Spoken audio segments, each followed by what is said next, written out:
your main event. Introducing the hosts of Wrestling with Freddie, Jeff Dye, and Freddie Prinze Jr. Ladies and gentlemen, welcome to another episode of Wrestling with Freddie, now known as Wrestling with Friends, although I'm very lonely today because my friend cannot join us, Mr. Jeff Dye. However, the sexiest news in the history of the wrestling business, Miss Mandy Rose released for being too damn sexy. Ladies and gentlemen, welcome to Wrestling with Freddie. All right, you guys, we might as well start with the wonderful headline by Mr. Walter Winchell, who joins us every week from the world of beyond. In what I think might be the first fumble that Triple H has had, they released Mandy Rose, the NXT champion. And if you aren't familiar with her, she rules. She's awesome. She's been the champ for over a year. She's drop dead gorgeous. She can talk on the mic a bit, but the most legitimate thing about her is she's not like some super skinny, like girl that like she's thick. The girl does legs. All right. She does the leg workouts far more than you and I do. And she's thick. She can pick these girls up and move them around. And NXT, the crowd there welcomed her with open arms when, I don't want to say it's a demotion to go from the main roster to NXT, because I think most of the time these wrestlers now are trying to help out the NXT roster because a lot of them came from the NXT roster. But she went down, so to speak, to the NXT roster, and she has an OnlyFans page, as a lot of UFC fighters do, and plenty of professional wrestlers do as well. So anyway, let's get to the thing. She released some photos that were way sexier than the normal photos, and WWE felt they had to let her go because I'm sure their thing is we're a publicly traded company. The WWE wasn't solely built, but in a large part built on the over-sexualization of women in the Attitude Era. I mean, everything and beyond. Everything was sex, sex, sex, sex, sex, sex, sex, bikini match, oil bikini match, pudding bikini match, rice pudding bikini match, lingerie, Playboy cover. I mean, that was the Attitude Era. And I'm pretty sure it was a publicly traded company then too. So I don't know if the people you're hiring, who you define, the company defines as subcontractors, meaning they are not employees of the WWE. That's how they get away with not paying for insurance for these wrestlers. That's why all professional wrestlers have to carry their own insurance before WWE will even look at them. Like there's some crazy stuff there that is not cool. And then there's like a side quest of unionizing wrestling, which will go down another day, I'm sure. But they let her go, and I'm sure that's the reasoning why. And it was rumored she was making over $200K a month on that, which is way more than WWE is paying her. So while I'm sure she's disappointed and was probably, well, maybe shocked, maybe not. Maybe she knew what she was posting could cost her job, but when the money's that good, it's like, what am I going to do? I mean, I have to have a life after wrestling, and fitness is like one of her big things. I'm telling y'all, leg day every day. But yeah, man, so they let her go, and she, I guess in 90 days will be a free agent and able to wrestle wherever she wants. Although I'm sure they said we'll keep the door open, but that just means, yeah, if you give us our cut, if we get, 10 or 20% of whatever you pull in a month because we made you, then yeah, come on back. And I'm sure they asked that, and I'm sure she said, go to hell. I'm not giving you a dime of this money. We wish you well, Mandy Rose. I'm sure you're going to be picked up on day 91 as soon as your no-compete clause is released. And let's get to Monday Night Raw. Monday Night Raw. The show started with Bayley. She came out to kick off the show in a match against Alexa Bliss to determine the number one contender for Bianca Belair's Raw Women's title. The awesome and amazing Io Sky escorted her out, along with the awesome and amazing Dakota Kai. that is damage control. And I'm just going to say this right now on a quick side quest. Io Sky does this blind moonsault. It's basically a back layout, but it's when I say it's blind, it's not the like, oh, she closes her eyes during it. She never looks back at the target once she establishes the target.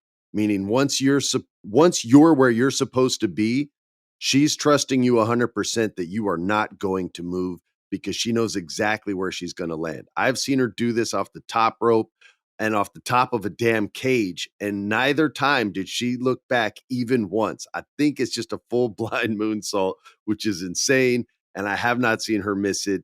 I don't know if I've ever seen her miss it, but it was pretty awesome. She wrestled tonight as well, but that's not the story. They screwed with Becky Lynch last week, so Becky Lynch handled them this week, and she just smashed on Io and Dakota Kai, because when you're that over, you can beat up multiple professional wrestlers at the same damn time.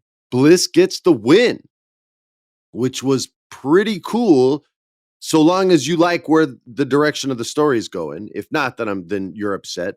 But she had a character that was like the sister Abigail that Bray Wyatt would always talk about, right? I don't know if it was ever stated that she was Sister Abigail or if she was just like possessed by the spirit of Sister Abigail. But anyway, Sister Bliss, we'll call her, looks like she's making a comeback. Now, when this girl had this gimmick 100%, she was given entire segments to fill, like talk segments, because she can act her ass off, where she would be like sitting in a swing, dressed like Wednesday from the Netflix series that's on now, but a year before they did that, with crazy contact lenses in and like super tight, like almost latexy looking thing, boobs under her chin. But everything about her looked like a horror movie, like Elvira, right? From back in the day. And the gimmick was over. Now, she wasn't wrestling, right? And so like hardcores are like, well, that's not wrestling. Well, yeah, you're right. So you can be mad, it's cool. But what she was doing was definitely art in the sense of what Vince McMahon, because he was there when she was doing this, what he wanted the show to be. He told me, he goes, it's vaudeville. We give him a little song, we give him a little dance, we give him some drama, we give him some action. So he didn't even call it a professional wrestling show. This was a segment that you have to get over in his eyes. And I felt she got it over in everyone's. And the evidence to that is she was moving more merchandise than anyone in the company. So this was kind of a nod or a hint that they're going to go back to that, which I'm all for. You can hate me for it. You can love me for it. But I feel the way I feel. So yeah, so she had a moment with the champ at the end of that where she almost went twisted.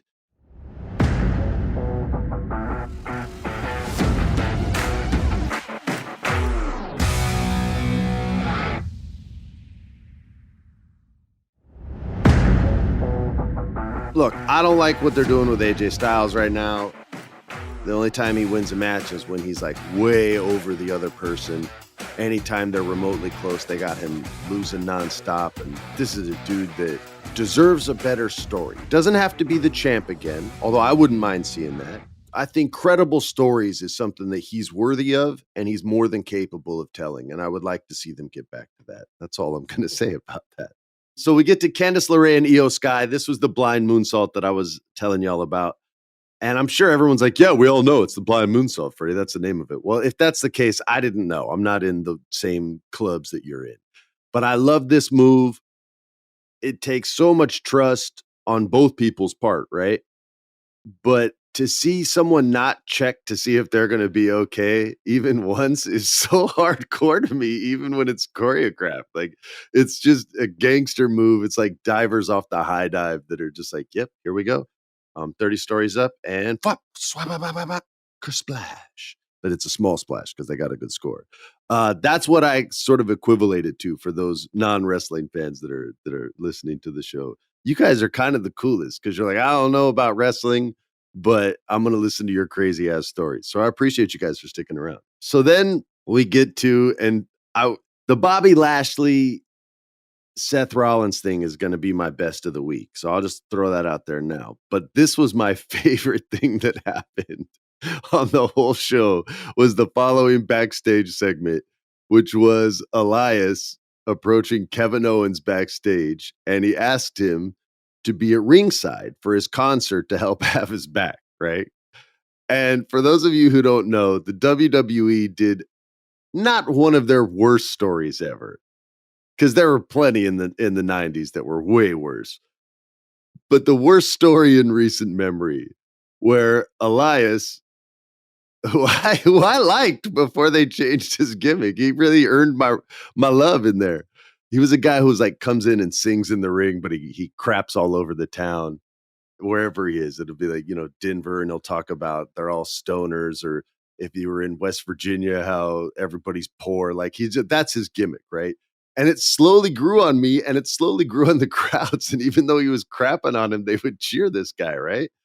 And then right when that happened, it was like, I don't know, someone backstage was like, we're getting rid of that. And I just did a Vince voice. So I guess you know who I thought it was. But they changed him. They made him shave his beard. He had this great man beard. And he wore tight little like hot pink trunks or orange trunks, got rid of the blue jeans and everything that made him like a grifter, right? He seemed like a guy who would hang out with Jack Kerouac back in the day and hustle while Jack just like studied life. And they change all that, clean shaven, and he's his younger brother, Ezekiel. And we're just supposed to believe this, right? Well, it was so unbelievable that they wrote in professional wrestler Kevin Owens not believing it either. And he calls bullshit on this guy every single week for like 6 weeks, 7 weeks, maybe, where every time Ezekiel's out there going, yeah, I just want to say, I wish my brother could be out here with, and all of a sudden Kevin Owens would come out and the crowd would go, ah, and he'd be like, no, I'm not going to let you do this. You're a liar. You're not Ezekiel. You're Elias. You think you just shave your beard, shave your chest, and all of a sudden nobody's going to notice? Well, I noticed. And he was just selling it the way every angry fan who hates professional wrestling today would be expressing themselves, right? And it's killing. The first time I saw it, my like jaw hit the floor. I was laughing so hard because I was like, oh my God, they're finally just making fun of themselves instead of not being the only ones that don't get the joke. And so Kevin just week after week, and he can't get over, man. The crowd won't let him get over. Even if he asked, do you think this isn't Elias? And they'd be like, it's Ezekiel. Like they didn't care what he said. That's how well he put all this over and he put these wheels in motion. Because without Kevin, none of this works. All right. It's just the guy's gonna get buried for life. So they finally have a match that I tried to delete because I hated the story so much, but I'm pretty sure that Ezekiel, the pretend younger brother, wins the match, I think. God, I hope I'm wrong. So anyway, they get rid of that, right? Vince has left the company and Ezekiel with him. And Elias comes back in what took him enough time to grow back the man beard, which was not long. So this dude's beard game is black belt level. Mine is like purple belt. I don't have the thickness of Elias. So this dude comes back a couple weeks ago, and people have been interrupting his concerts, and he's been getting beat up by guys and getting challenged to tag matches, but doesn't have a tag partner. Like all kinds of crap is going down. And so he asked Kevin Owens if Kevin Owens will have his back when he performs tonight, and Kevin Owens slips right back into that character. And I swear to God, like I laughed just as hard as the very first time it happened. He put everything in the past tense, but it was the same. He's like, you think I forgot? You think I forgot what you did? The hell that you put me through week after week after week with that. And he just goes off. I mean, it has nothing to do with the match, nothing to do with anything. But anyone who suffered through that storyline sort of got to celebrate and be rescued once again by the great Kevin Owens. So this was amazing. Elias eventually wrestled Solo Sikoa, and Solo whipped that ass because that's what Solo does. Asuka is one of my favorites, or Asuka, since I always say her name incorrectly. And I am eternally sorry because I'm going to do it again. She's going to take a little break, I think, from wrestling. She wrestled Rhea Ripley with no makeup on which made you think like that Asuka's gone. And then maybe when she comes back, it's going to be a more old school version of Asuka. And maybe she'll even change her name, which I think after a break and the equity she has, she could get away with. Rhea Ripley won to send kind of Asuka on her way, but she tweeted out like she's going to be gone for a little while. So I don't know if she's going back to Japan. So maybe she's just going to chill out, go on vacation, see the world. But I feel like with Asuka going, that opens up the door for Charlotte Flair to fill that void and then some. Charlotte's for sure more over than Asuka. So I think with her leaving, then Charlotte could be back super, super soon because she's been gone forever. I begged for her to come back on this show, man. Wrestling needs her, whether she's a heel or a face. So my best of the week. Best of the week. Bobby Lashley and Seth Rollins. These guys have been fighting for a while. I'm not tired of watching them fight. And apparently this is going to be the last time I get to watch them fight for a while. So for those of you who didn't see the match, hear me out. It goes back and forth. And Seth's really having to be like sneaky to get anything off. And so they have like a funky finish to the match, right? Bobby Lashley isn't happy. He goes off on the referee because he doesn't like the way things went down. And he gets a little physical with him. A little, like he kind of tosses him aside, which you see happen in matches all the time.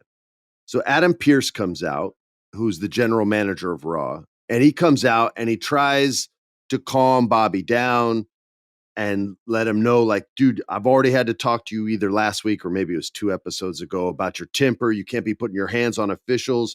Lashley just tosses him, but like not in a nice way. Like, yo, get the F out of here. Wham! And Adam Pearce is like, what? Why would you do that? You're fired. And Bobby Lashley, like, he had some good acting in this moment. He goes, I'm what? What do you mean? What are you talking about? And he's like, you're fired. You're gone. And Lashley's just like, oh, shit. And he can't really do anything. He's just kind of frozen there and doesn't, you know what I mean? Like after you beat someone up and the police are like, freeze. And you're like, oh, shit. Wait, no, he swung first. It's that kind of thing, right? So yeah, they fired Bobby Lashley. And I just thought as far as match out of ring action, because I don't think it normally works. And in this case, it was motivated by what they had to do, which was fire Bobby.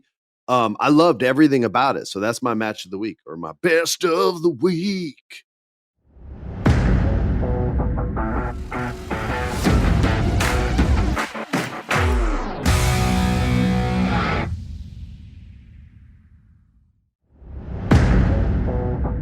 Winter is coming.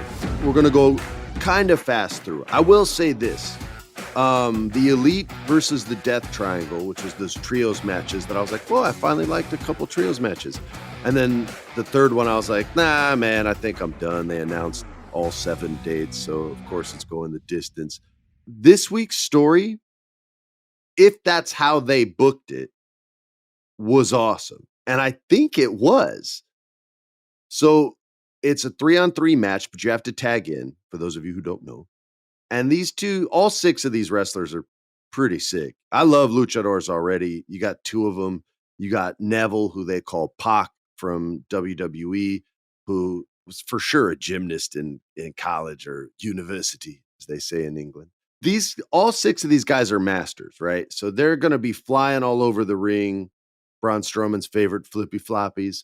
I really think they look dope. I like it. And at one point, one of the Jacksons falls out of the ring and jacks his ankle up. And he's like squeezing it. And the announcers start talking about it. But because it was Taz, I couldn't tell if it was story or if it really happened. Because Taz is good enough that he'll see like injuries happen. And if he knows a guy's hurt, he's slick enough to put that into the story and not play like it's not going on, right? This guy's ankle is done. And he legit gets trainers to help him out of the ring and up the ramp and backstage.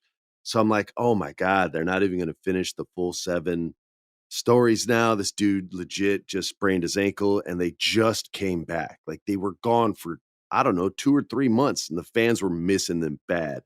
So this was anyone that he fooled. If he was trying to fool people, everybody was like, oh no. So well done. If you're legit hurt, bro, I'm so sorry. I'm not trying to make light of this. The match continues, and now the team of two, which is the Elite, so they're getting beat down now because it's 2 against 3, right? And then all of a sudden, this dude comes back. He comes back in the game, like all the quarterbacks did on Sunday. And even though he's hurt and he's limping, right? And I'm like, dude, this is crazy. Like, this guy's gonna come back and at least try to finish the story. Well, they turn the ankle into the story because at the end of the match, they smash on his ankle with, I think, the ring hammer again or the bell hammer again, and then put him in an ankle lock submission hold, and he just can't hold out, and he's the reason they lose. The guy that came back to save the day is the reason they lose, and he has to tap. If this was the way they booked it, respect to everyone involved because it was super slick. I loved it. If someone hated it, hit me up on social media when I promo the thing on my Instagram. And let me know why. I won't crap on you in the chat or anything. You're allowed to disagree about anything. But yeah, I thought this was super, super slick. Yeah, you guys made me like another match. So 3 of the 4. I'm into 3 of the 4, even though I know how it's gonna end now. A little bit of news was a guy that I did not know about named Action Andretti versus Chris Jericho. Chris Jericho, you never know who he's going to let win. He's pretty slick about that. Like, even if he wins the battle, you're still getting over. And that's especially true with new young wrestlers as opposed to established vets getting a first-time opportunity. So this guy comes in, and he looks young to me. Action Andretti's his name. I never seen this guy before. I'm like, oh, okay, they're gonna let Chris get a bounce back win, and Chris just flips the crowd off right away. He's just a total jerk, super mean, even though they sang a song for him because they're nice. He's beating this kid down a bit, but the kid is getting some in there, probably like 70-30. And I'll be damned if Jericho didn't take an L and he put this kid over and it says Action Andretti is All Elite. Like, he got signed that day. I don't know if it was after the match or maybe it was the next day. But yeah, so now he's going to be a full-time member of the roster. And this young kid, he might be able to claim I'm the youngest AEW wrestler to beat Chris Jericho, or MJF might have got one on him. But yeah, man, I thought it was really cool. It wasn't my match of the week because Bobby getting fired I thought was bigger news. This was a great match and I loved it. We also had Ruby Soho. I'm a big fan of Ruby Soho versus Tay Mello. She got her comeuppance upon her because that was the girl that broke her nose and the reason Ruby's been out for so long. So you knew she was going to get a beatdown. And that takes us to Maxwell Jacob Friedman, the AEW World Champion, the devil you know, MJF. This show's his biggest fan. This show has nothing but the utmost respect for the current and future king of professional wrestling. And no matter where he goes, this show follows. But ladies and gentlemen, on this night, he was wrestling a man that this show also loves and respects a great deal.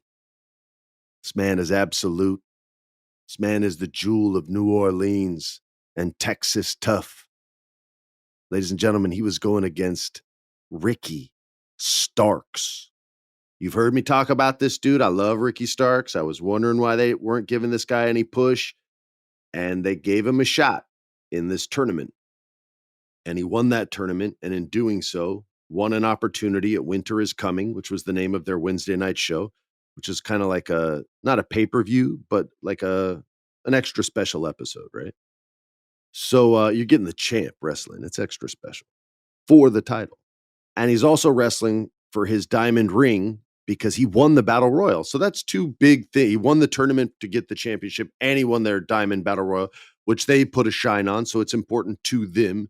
It isn't like a WWE's King of the Ring where they don't care. So they put a little heat behind him. But, and this is the second time they've done it, they didn't give him a lot of time to tell the story. The thing with him and Hobbs, which happened a few months ago, should have played out, could have played out at least 3 more episodes, right? He gets one on him, Hobbs gets one on him. They have kind of a final face-to-face or backstage promos, however you want to play it, but they both get a chance to shine in a long-form promo. He didn't get the chance to do that. In the MJF story, he got a shot to go 5, 6, I don't know how many minutes his promo was, but he cleaned up the house with it. Like he was perfect, damn near perfect. There's no such thing as perfect. Him and MJF told the story quickly, concisely. This was the story where I spoke last week of MJF taking the spear and kicking both shoes off in the air. Like they did everything they could to make you want to watch this in basically 2 weeks' time. And they have the match, and my son's watching the match with me. And it's going back and forth. And he goes, Dad, we're rooting for Ricky, right? And I go, you can root for whoever you want to root for. He goes, who are you rooting for? I said, who do you think I'm rooting for? And he goes, well, you like both guys. I go, yeah, but I'm rooting for one. And he goes, you're rooting for Maxwell. I said, I am rooting for Maxwell.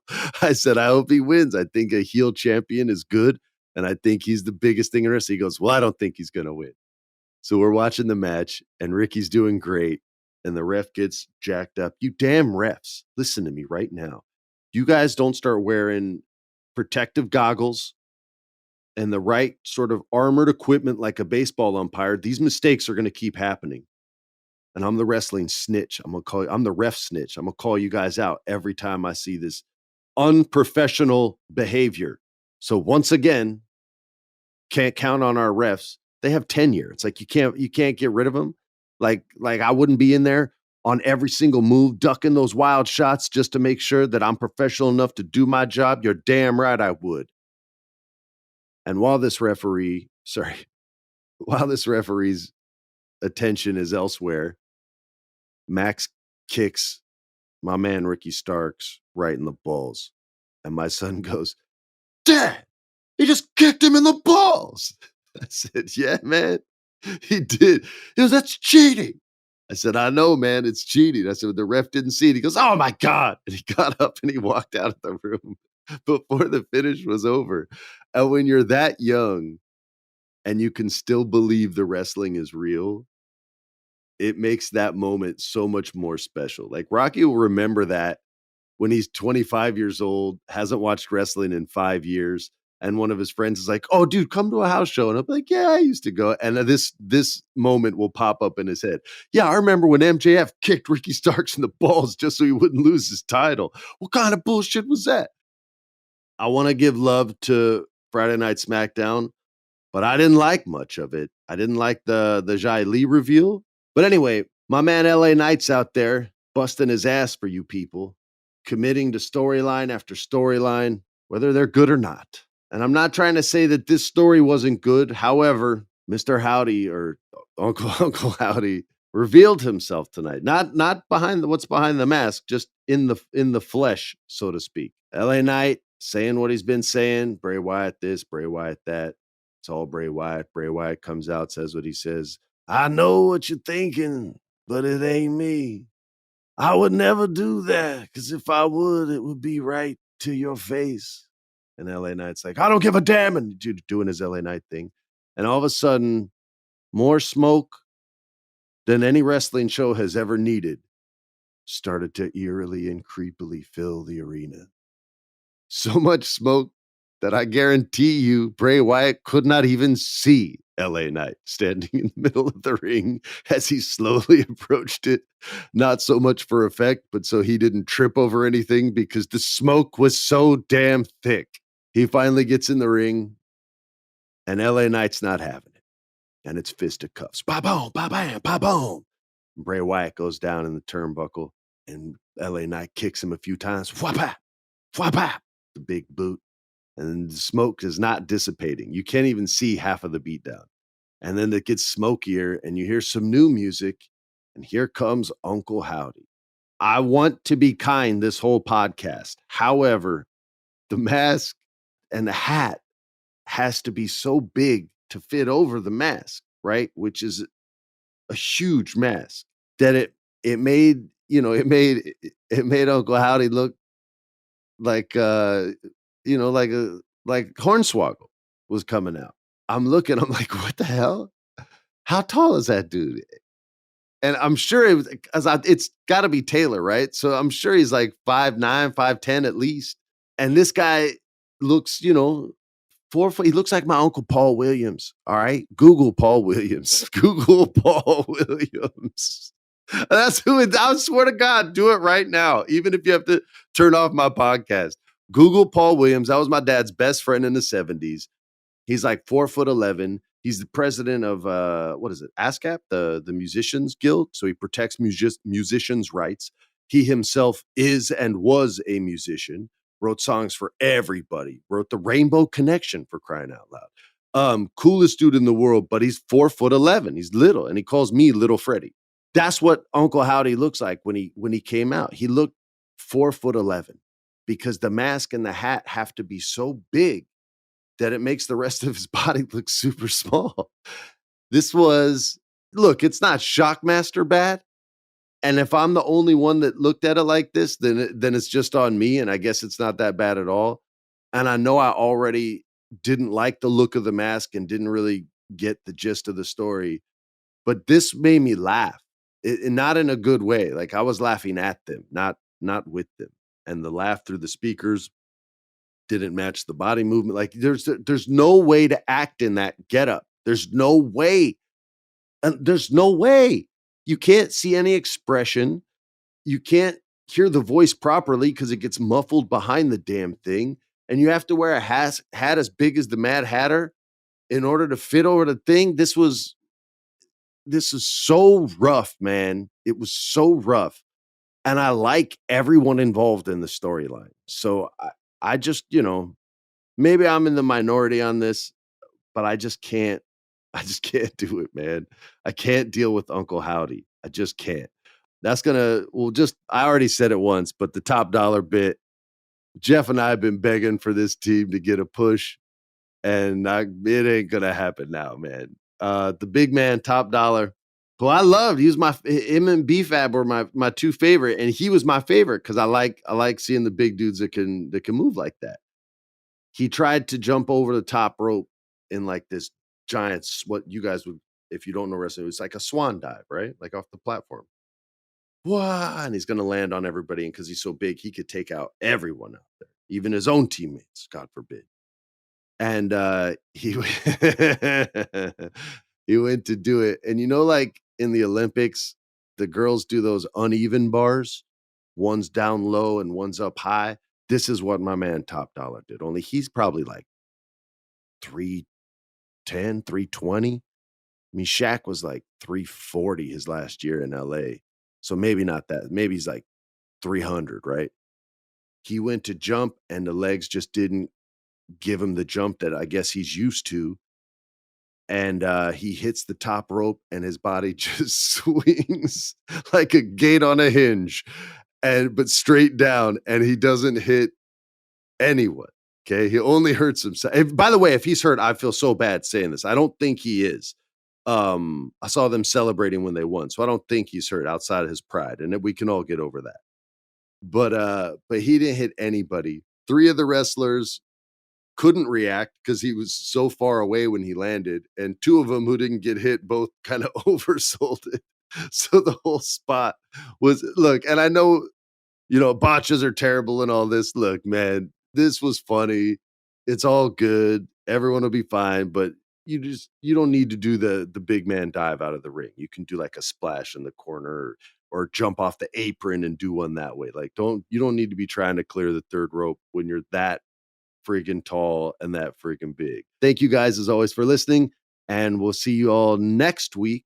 We're going to do your questions that you messaged us first on our Wrestling with Freddie page on Instagram. And then the following week, we're going to get to your voicemails. So until then, guys, we wish you guys a Merry Christmas. Have the happiest of holidays. I hope it's awesome. I hope you guys have a ton of fun. Watch lots of wrestling. Keep listening to the show. Thank you for hanging with the Federation. Peace. Follow us on Instagram, Wrestling with Freddie. Twitter is WWFreddie Pod. Follow us on all the socials so you can submit your questions for the Federation. This has been a production of iHeart's My Cultura Podcast Network. For more podcasts from iHeartRadio, visit the iHeartRadio app, Apple Podcasts, or wherever you listen to your favorite shows.